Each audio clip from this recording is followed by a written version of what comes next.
Assalamualaikum warahmatullahi wabarakatuh. Perkenalkan, nama saya Mahadika Nafis Luqman. Saya mahasiswa Prodi Teknik Informatika Universitas Malik Saleh. Dalam kesempatan kali ini, saya akan mewawancarai seorang pebisnis yang sedang menggeluti bisnis pengemukan ayam ras atau ayam potong. Nah, tujuan saya kali ini dalam pembuatan video kali ini adalah untuk memberitahukan teman-teman bagaimana perjalanannya, bagaimana faktor-faktor kesuksesannya, ataupun kendala-kendala yang dihadapi oleh sang pembisnis tersebut. Langsung saja.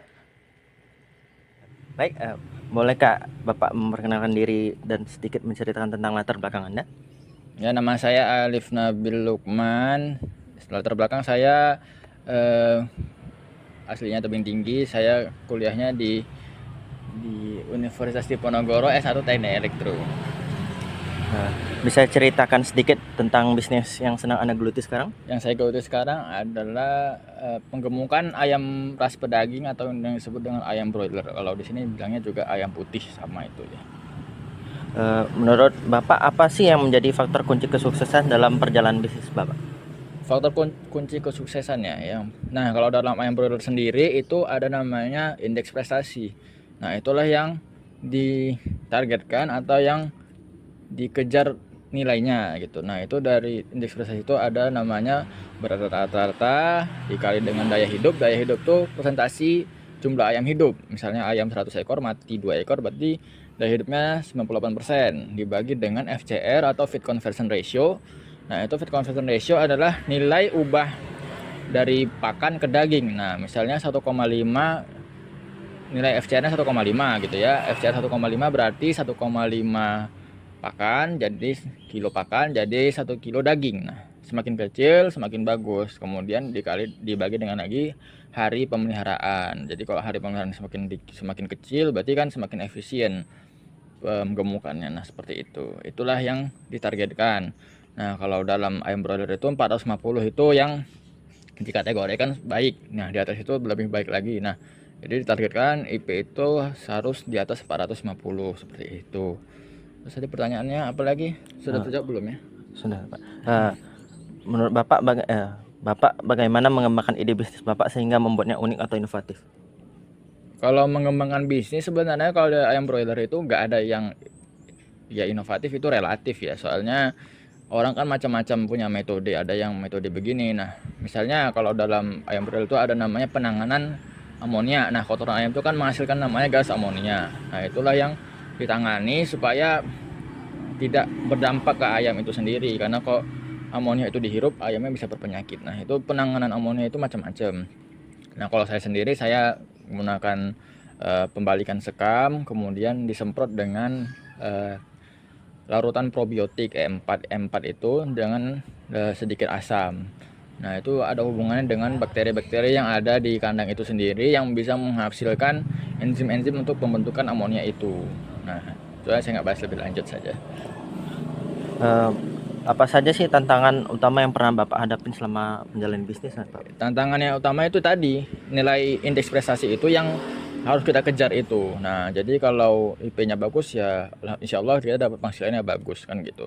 Nah, tantangannya itu tadi, bagaimana kita membuat ayam itu gemuk, kemudian makannya dikit. Nah, terkadang di lapangan itu kan ayamnya kadang berpenyakit lah, atau makannya banyak tapi nggak jadi daging. Itu kalau di istilah kami namanya kotorannya berak pakan, atau kotorannya jadi pelet itu sendiri, jadi nggak diserap oleh tubuh, atau kena penyakit infeksius lainnya seperti kompleks respiratory disease atau ayam ngorok cekrek kalau peternak biasa bilang. Terus itu tadi kita harus bagaimana ayam itu gemuk. Kadang-kadang dari kami sendiri ada standarnya, misalnya per hari itu bobotnya berapa. Nah, misalnya nggak tercapai, nah itu bagaimana kita menangani apa tadi, ketinggalan bobot itu. Perharinya itu pasti ada ketinggalan bobot, misalnya kurang berapa gram lah, atau makannya kurang lah, atau nah intinya bagaimana ayam itu sehat, bobotnya bagus, makannya dikit. Nah, itu tadi tantangannya di situ. Kalau strategi yang paling efektif yang bisa diterapkan dalam pengembangan bisnis Anda apa ya? Strategi efektif ya balik lagi, kalau untuk ayam-ayaman kita bagaimana ayamnya sehat ya, pemberian vitamin, pemberian obat, manajemen penyetelan blower misalnya, amonia di kandang itu bagaimana supaya teratasi. Terus penyerapan di usus ayam juga harus bagus sehingga FCR-nya bagus gitu. Nah, itulah strategi-strategi itu kalau saya pakainya asam sitrat. Jadi ayam tuh diminumi asam sitrat sehingga ususnya itu lebih sehat, karena asam sitrat kan akan menurunkan pH sistem pencernaan di mana bakteri-bakteri patogen tidak bisa hidup karena pH optimumnya tidak tercapai gitu. Jadi dia terinhibit lah, inhibit itu terhambat ya. Nah, seperti itu. Jadi itu tadi asam sitrat, vitamin biasa ya, makan juga biasa. Cuman saya memberikan asam sitrat dan vitamin lah itu.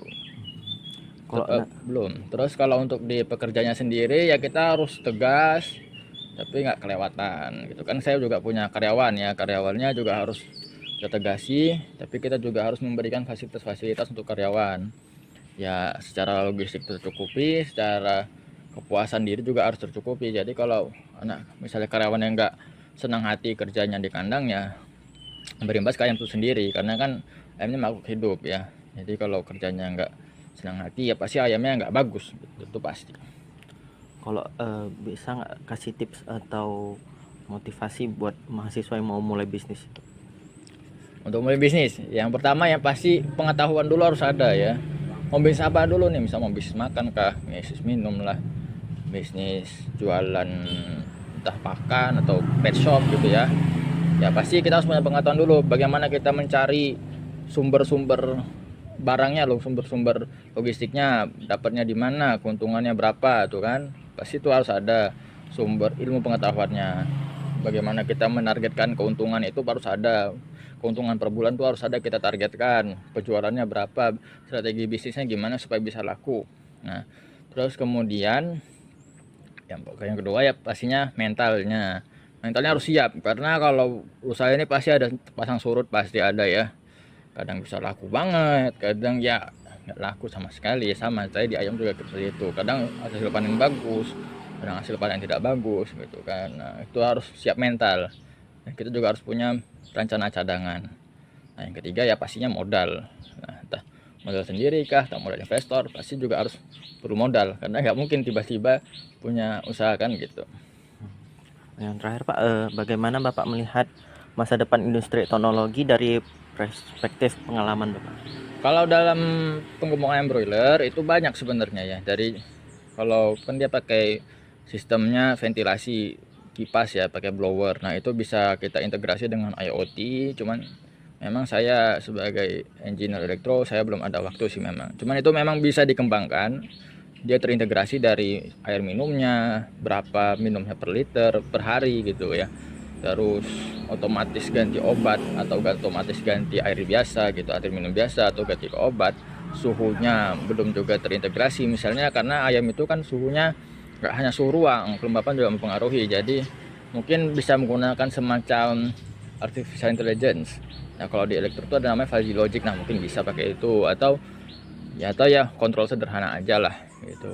Nah, atau dan kalau di banyak sebenarnya, kalau saya ngisi air minum gitu kan, tuh kan harus ditungguin supaya penuh, nanti sekian liter baru dimatikan. Nah, mungkin bisa pakai sistem kontrol itu. Jadi mau berapa liter, misalnya 400 liter penuhin air. Nah, 400 liter udah mati, mesinnya mati sendiri gitu. Nah, itu belum ada, soalnya sekarang masih pakai eh, radar. Yang radar itu yang kalau tangkinya penuh baru mati ya. Nah, itu masih konvensional lah. Nah, itu banyak. Kalau dalam minum, suhu, kenyamanan ayam ya, terintegrasi belum ya. Jadi kalau misalnya juga belum ada lifetime real time monitoring seperti suhu pagi hari berapa paling rendah, seperti grafiknya kan, itu belum ada. Bisa dikembangkan lebih baik lagi sebenarnya untuk meninjau kok ayamnya nggak berhasil, apakah suhu terlalu dingin, apakah terlalu panas. Nah, itu bisa dikembangkan sebenarnya. Baik Pak, terima kasih atas waktunya. Sama-sama Mas. Nah, setelah mendengarkan wawancara dengan Bapak Alif tadi, kita dapat menyimpulkan beberapa poin kunci perjalanan beliau. Nah, secara singkat, Bapak Alif telah menunjukkan bahwa kunci kesuksesannya melibatkan karyawannya, di mana karyawannya yang tersebut yang menjalankan atau menggerakkan bisnisnya, sedangkan Bapak Alif hanya mengkoordinasikan bagaimana jalannya bisnis tersebut. Dan Bapak Alif juga menunjukkan bahwa ketegasan kepada karyawan merupakan sebuah hal yang patut dilakukan dalam menjalankan sebuah bisnis. Nah, analisis atas tantangan yang dihadapi oleh Bapak Alif menunjukkan bahwa adanya serangkaian masalah di dalam kandangnya seperti gas amonia atau pakannya bagaimana, airnya bagaimana, kipasnya, dan bagaimana cara menghadapinya dengan mencari tahu, dengan mempelajari lagi dari berbagai macam sumber, tidak hanya melulu sudah melakukan ini itu, tapi terus bereksplorasi bagaimana cara penanggulangan masalah tersebut. Nah, melalui wawancara ini, Bapak Alif juga memberikan saran kepada mahasiswa yang ingin memulai bisnisnya. Yang pertama itu seperti mencari tahu tentang bisnis yang akan dijalanin, kemudian mendalami ilmu pengetahuan tentang bisnis tersebut, tidak hanya serta-merta ingin membuat bisnis ini tanpa mengetahui aspek-aspek yang lainnya seperti di mana lokasinya ingin dilakukan, siapa target pasarnya. Semua itu harus diperhitungkan dengan secara baik dan matang. Nah, terakhir pengalaman dari Bapak Alif memberikan pemahaman yang mendalam tentang dunia technopreneurship, di mana kita dapat mempelajari bahwa Bapak Alif memulai sesuatu itu haruslah dengan ketekunan dan ketegasan, di mana ketekunan dan ketegasan itu haruslah dimiliki dalam sebuah bisnis. Jika kita menjalankan bisnis hanya dengan bermodalkan nekat saja tanpa tekun dan tegas dalam melakukan bisnis tersebut, kita tidak akan bisa menjalani bisnis tersebut dengan baik. Nah, sekian saja video kali ini. Terima kasih telah menyimak wawancara ini. Assalamualaikum warahmatullahi wabarakatuh.